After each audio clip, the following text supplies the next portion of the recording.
Olá, muito boa tarde. A obra Ecce Homo, num arquipélago de evangelização, é apresentada esta terça-feira, em Ponta Delgada, e resulta da investigação para doutoramento do Padre Luís Leal, do Patriarcado de Lisboa. Daqui a pouco vamos conhecer, através do autor, a análise à religiosidade açoriana que percorre as páginas deste livro. Será depois de destacarmos outras notícias destes dias. Estudo dos casos de abuso de menores na Igreja é esse o objetivo da Comissão Independente coordenada por Pedro Streste.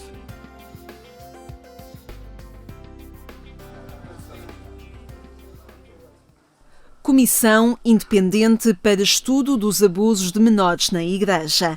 O nome diz sobre a sua constituição, o seu âmbito, assim como o seu objetivo. Foi anunciada pela Conferência Episcopal Portuguesa na Assembleia Plenária de novembro e umas semanas depois apresentada em conferência de imprensa na Fundação Calouste Gulbenkian. Nós, como Igreja em Portugal, somos os primeiros interessados em querer lançar luz sobre isto, isso é muito claro. E a pergunta que também me fizeram, mas espera muitos, espera poucos, não sei o que espero, porque se soubesse também não precisava de tanto trabalho, não é? Agora, assusta-me o não saber mais do que a realidade que vai surgir, que espero surja, e que surja o mais realisticamente possível e o mais certa possível da nossa realidade. Isto é o nosso interesse. É esse o propósito da comissão coordenada por Pedro Streste. É para isso que aqui estamos, neste momento, a dar início a um trabalho que naturalmente se prevê complexo, longo, difícil a priori de definir quanto a resultados finais, mas que verdadeiramente teria que ser feito, mesmo que ainda assim venha a ser olhado como origem de outros que lhes possam vir a seguir no futuro, procurando sempre a necessidade do reforço de verdadeiras políticas de proteção e promoção da infância e adolescência, contribuindo assim para sociedades futuras mais justas, saudáveis e livres. Laborinho Lúcio, antigo Ministro da Justiça, Ana Nunes de Almeida, socióloga, Daniel Sampaio, psiquiatra, Filipa Tavares, assistente social e terapeuta familiar, e a cineasta Catarina Vasconcelos são os membros da comissão que vai começar o seu trabalho em janeiro de 2022. Mais do que alcançar números, algoritmos, dados percentuais, o que nós desejamos é chegar a pessoas. E sendo essa uma mais que possível dificuldade, será com certeza também a mais esperada e justa recompensa para todos os que vão trabalhar nesta equipa. Por isso, o primeiro apelo é dirigido a quem possa ter sido vítima. Apelamos desde já a todas e todos quantos possam ter sido vítimas destes crimes para que ousem falar, que relatem, finalmente e sem medo, o que lhes aconteceu. Mesmo perante naturais hesitações, completamente aceitáveis, diante de situações sobre as quais podem ter passado décadas, tocando agora em assuntos que não desejam voltar a fazer emergir. E referenciar possíveis casos é o papel de toda a sociedade, também da comunicação social. A Comissão espera o suporte da comunicação social na eventual referenciação de situações ainda atuais ou do passado. Deseja a existência de investigação jornalística útil ao tema e pede a divulgação de canais de contacto que já em janeiro iremos pôr à disposição de todos quantos queiram reportar estas situações. Durante o ano de 2022, a Comissão propõe-se desenvolver o estudo que permita perceber a dimensão do problema e definir aí passos futuros a dar. Esta Comissão, que agora se constitui, organiza-se de forma autónoma e independente da própria Igreja Católica, já o referiu o Sr. Dom José, bem como de todo o tipo de outros credos ou religiões, raças e etnias, géneros e identidades. Um trabalho possível pela cultura de proteção às crianças e adolescentes e a consciência da gravidade de qualquer situação de abuso sobre menores, pondo fim a décadas de encobrimentos. Durante muito tempo a Igreja protegeu, o Estado o escondeu, as pessoas comuns não valorizavam, nem sequer estavam atentas. nem sequer imaginavam as repercussões que isto poderia ter, tanto em crianças como adolescentes que passavam por este género de situações, e felizmente que as mentalidades mudaram. E felizmente que hoje em dia podemos olhar para todas estas questões na Igreja e noutras franjas da sociedade de uma forma nova, aberta, verdadeira. É esse um mandato que chega do Papa Francisco a todos os países, que vai encontrar nesta comissão independente mais uma resposta para o estudo dos casos de abuso de menores.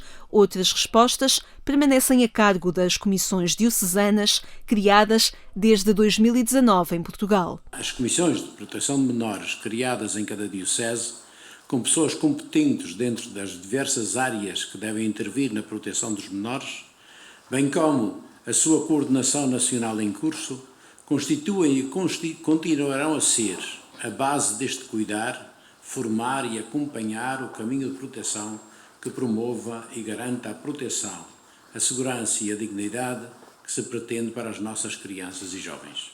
A Comissão Independente para Estudo dos Abusos de Menores na Igreja vai trabalhar num espaço autónomo e em janeiro de 2022 divulgará os seus contactos. No espaço de um ano, conta produzir um relatório com as conclusões do estudo que está a iniciar.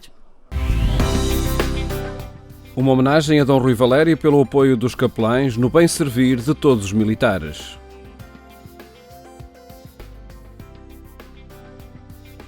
O chefe de Estado-Maior-Geral das Forças Armadas, nos termos da legislação em vigor, condecora com a Medalha da Cruz de São Jorge, primeira classe, o Bispo e Capelão-Chefe das Forças Armadas e das Forças de Segurança, Dom Rui Manuel Sousa Valério.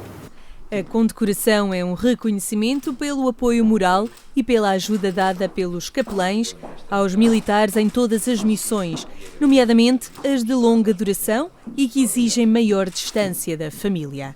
Resulta de um compromisso das capelanias militares em qualquer circunstância, estar no terreno. É essa atitude de toda a capelania das Forças Armadas, do Sr. Bispo e dos seus capelães, que leva a que nós consideremos absolutamente determinante a ajuda que nos dão através destes incentivos de natureza religiosa, de natureza moral, para que as dificuldades do cumprimento das nossas missões sejam superadas com alegria e com estoicismo. Todo o trabalho que os diversos capelães têm desenvolvido nas Forças Armadas, eles que atualmente contabilizam uma totalidade de 40, mais uns tantos que já na condição de reforma continuam a colaborar connosco, mas é também a eles, ou melhor, é sobretudo a eles que eu quero dedicar exatamente este reconhecimento que as Forças Armadas, na pessoa do seu máximo chefe, estão a efetuar para com o nosso trabalho e para com a nossa missão. Uma missão que o responsável pelo ordinariato castrense quer colocar no patamar da excelência. Ainda estou muito pequenino face à grandeza, à elevação, à estatura, ao caráter que tem sido e é cultivado dentro das Forças Armadas e das Forças de Segurança. Realmente é um chamamento que nós aqui sentimos para elevar alto os nossos propósitos e é um chamamento que nós sentimos para vivermos sempre no patamar da excelência, da maximização de nós próprios e do nosso serviço. E isso é essencial para que nos momentos mais difíceis que todos temos na nossa vida, que resultam dos momentos do trabalho, dos problemas da família, das ausências prolongadas que às vezes os militares têm junto das suas famílias, das missões difíceis onde estão empenhados, essa palavra cristã que o Sr. Bispo e os seus capelães dão a todos os militares é um incentivo essencial àquilo que nos leva a resistir às maiores dificuldades que estão intrínsecas à nossa missão. E é por isso é que estamos todos muito agradecidos pelo extraordinário trabalho que o Sr. Dom Rui Valério, com os seus capelães, tem feito nas Forças Armadas. Gratidão que resulta da presença no terreno, da missão que os capelães militares sentem e cumprem. O Sr. Dom Rui Valério, porventura, pelo seu espírito monfortino, tem isso intrinsecamente na sua atitude e, evidentemente, leva os senhores capelães para esse esforço de presença no terreno que é absolutamente essencial às Forças Armadas.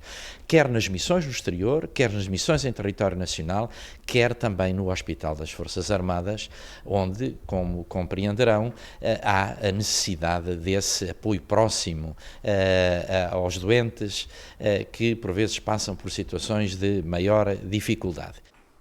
O serviço dos capelães militares resulta da aposta que todas as dioceses e congregações religiosas fazem neste setor da pastoral, lembrado pelo Bispo das Forças Armadas e Forças de Segurança no momento da condecoração que recebeu. Quero daqui enviar uma palavra de reconhecimento, de congratulação a todos os senhores bispos das outras 20 dioceses de Portugal. Nós somos 21 com o Ordinariado Castrense, na medida em que eu constato que a causa das Forças Armadas, a causa da missão e da evangelização dentro das Forças Armadas e das Forças de Segurança é uma causa que todos os senhores bispos abraçaram e acalentam, ou seja, cultivam dentro do seu coração. É por isso que, desde há 3 anos que eu assumi estas funções, com a última, entre aspas, aquisição, que é o Sr. Padre Paulo Vicente, da Diocese de Viseu, já contabilizamos 8 em 3 anos, e isso naturalmente é feito num espírito de, antes de mais, de comunhão, de solidariedade e de entrega ao serviço e, sobretudo, de fé nesta missão e nesta pastoral. Com a imposição da Medalha Cruz de São Jorge de primeira classe, o chefe do Estado-Maior-General das Forças Armadas homenageou a pessoa, o Bispo das Forças Armadas e Forças de Segurança, mas também a motivação para o bem servir, que passa pela ação de todos os capelães.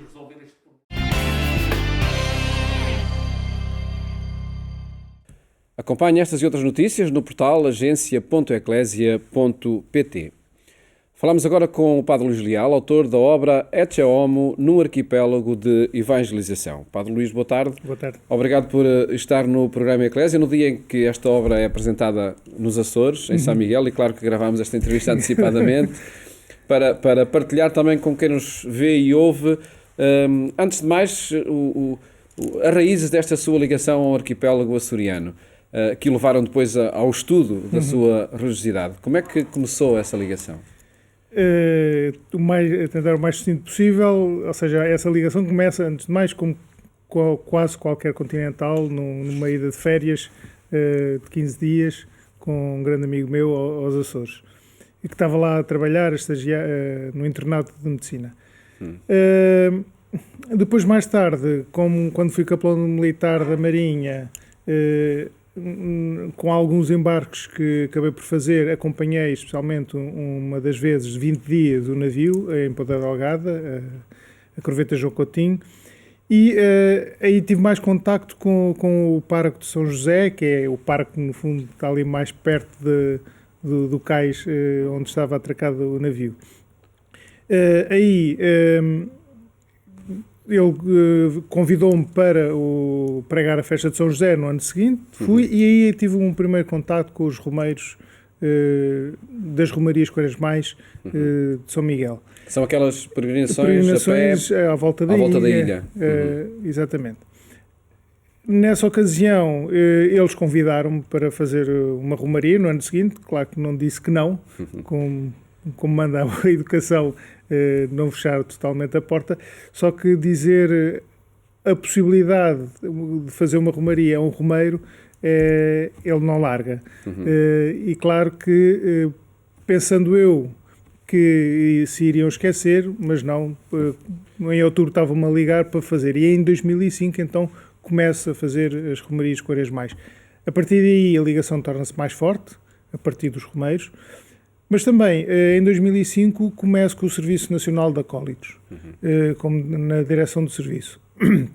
E também por causa disso, começo a ter contacto com as várias dioceses do país e, de uma forma especial, também com a Diocese de Angra, não só com a Ilha de São Miguel, mas também com outras ilhas, através da formação. E a partir daí, então, começo a ter uma relação até pessoal, de amizade com colegas e com outras pessoas E essa relação foi-se adensando e por isso... E foi, acredito, também, foi se tornando cada vez maior o conhecimento da religiosidade do povo açoriano. Claro que acredito que se conheça de forma, enfim, à distância, Sim. seja o Senhor Santo Cristo dos Milagres, seja o culto ao Espírito Santo, mas depois, conhecendo mesmo no terreno... A vivência é sempre diferente do que conhecer à distância, não é? À distância nós podemos conhecer uma experiência através de outros. Estando é completamente diferente, fazendo essa experiência. E foi isso que motivou fazer o doutoramento investigando essa religiosidade? O que me despertou primeiramente foi uma questão, ou seja, o que é que acontece nos Açores, na Diocese açoriana, que não acontece nas outras dioceses, especialmente do continente. Em termos de manifestação religiosa? Em termos de manifestação religiosa, tendo em vista que no continente as grandes expressões religiosas e identitárias até são muito ligadas a Nossa Senhora, e as que eram mais crísticas, ou seja, de Jesus Cristo ou do Espírito Santo, foram-se perdendo. Aliás, quase que se perdeu o Espírito Santo, salvo seja, no continente. Nos Açores não. Isso permanece com grande prevalência, e as grandes festas identitárias do arquipélago são, de facto, ligadas ao Espírito Santo ou à imagem de Cristo, Ecce Homo, que é a figura do Santo Cristo de Ponta Delgada, e o Bom Jesus do Pico, mas também com o crucificado, o Santo Cristo, que aparece também em algumas religiosidades. E a sua investigação vai muito em torno desses dois polos, desses dois santuários, Exatamente. do Pico e do Santo Cristo dos Milagres em Ponta Delgada. A primeira questão foi exatamente essa, porque é que ali acontece, ou seja, esta prevalência em detrimento, quer dizer, há uma grande devoção a Nossa Senhora, sem dúvida nenhuma, mas como forma identitária prevalece essas devoções. E a partir daí, então, como é que essas devoções que se tornaram identitárias e são identitárias da cultura açoriana e que é transportado pelo mundo essa mesma cultura, pode também ajudar para uma pastoral no arquipélago. No arquipélago ou numa diocese. Olhe um bocadinho a pastoral de uma diocese, por exemplo, como de facto no arquipélago, ou seja, cada setor da pastoral é como que uma ilha. Mas se for uma ilha isolada, não se torna um arquipélago. O arquipélago é característico por ser várias ilhas que têm a sua autonomia, têm a sua identidade, mas que estão juntas e que, por isso, têm algumas características de conjunto e que devem estar em conjunto. Por isso, a pastoral também é um pouco isto, ou seja, não são ilhas isoladas, a liturgia não é ilha isolada, a evangelização não é outra ilha isolada, a catequese, os movimentos... Não, cada um tem a sua identidade, mas todos convergem para uma mesma identidade que é da própria Igreja, e no caso de uma Igreja diocesana. Por isso, a partir dessas duas devoções, da devoção popular, como é que isto pode potenciar também esta unidade, não só de uma diocese, mas também para uma evangelização local e universal até. E por isso se diz num arquipélago de evangelização, na própria formulação do tema. Indo a conclusões para essas duas questões que entretanto formulou, porque nos Açores as devoções são mais em torno de Jesus Cristo? O arquipélago teve uma forte, no seu povoamento, um forte impacto com a Ordem de Cristo e com os franciscanos. E quer um, quer outros tinham esta grande marca das devoções da Paixão e do Espírito Santo. Por isso foram eles que levaram e enraizaram fortemente essas devoções e essas práticas devocionais no arquipélago. Sendo ilhas e sendo o arquipélago relativamente distante do continente, cristalizou um bocado a forma das devoções. Há um dado curioso, por serem ilhas, por um lado cristaliza, mas por outro lado as pessoas não ficam muitas vezes fechadas nas ilhas, saem das ilhas e entram nas ilhas. Por isso há aqui também algum exportar dessas devoções, mas também algum importar de algumas práticas. mas tornou-se, ou seja, isso foi uma marca que foi permanecendo. E no caso dos açorianos foi sobretudo levar para outras paragens essas Exatamente, especialmente para o continente americano, primeiro para o Brasil e depois para os Estados Unidos e Canadá.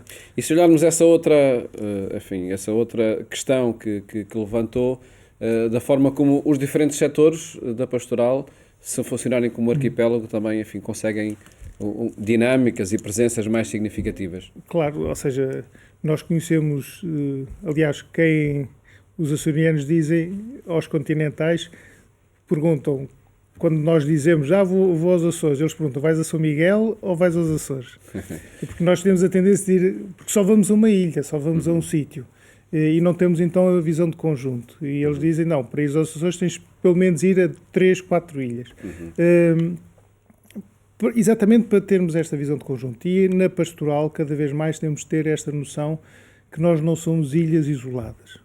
Temos as nossas identidades, estamos mais ligados a um setor ou outro, mas temos que estar em conjunto. Para termos esta identidade, e aliás, a Igreja Católica tem este ponto bonito que até nos diferencia de outras confissões religiosas, que é os vários carismas, os vários formas de viver a fé, mas todos congregados à volta do mesmo e com uma mesma identidade. E também mesmo acontece numa paróquia, ou seja, cada área da pastoral tem que concorrer para o mesmo, ou seja, não podem concorrer uns com os outros, mas estarem a concorrer para o mesmo, a caminhar para o mesmo caminho. Acredito que esta investigação seja mais uma ligação aos Açores. A participação nas romarias continua? A participação das romarias continua, embora nos 2 últimos anos tivessem suspensas, claro. E no próximo ano também já sabemos que terá suspensas. No entanto, muitos grupos de romeiros vão procurar, obviamente não fazer a romaria, mas ter nessa semana em que sairiam de romaria qualquer expressão ou mesmo a preparação para a romaria. E mais do que, enfim, uma presença por qualquer curiosidade, acredito que seja já muito também identitária esta participação nessas manifestações de religiosidade sem dúvida popular. nenhuma. Padre Luís Leal, agradeço ter estado aqui e felicidades para este projeto também editorial em torno da religiosidade nos Açores. Que, no fundo, abriu muitas portas, ou seja, este projeto acabou por, às vezes, deixar ainda mais interrogações e perceber que estou numa floresta, posso ter muitos caminhos e há caminhos muito interessantes para desbravar a partir daqui. Sem dúvida nenhuma que sim. Muito obrigado, por ter estado aqui no programa Eclésia. Deixo ainda o convite para acompanhar a nossa edição na rádio, na Antena 1, quando forem 22h45. Votos de uma ótima tarde e até amanhã, se Deus quiser.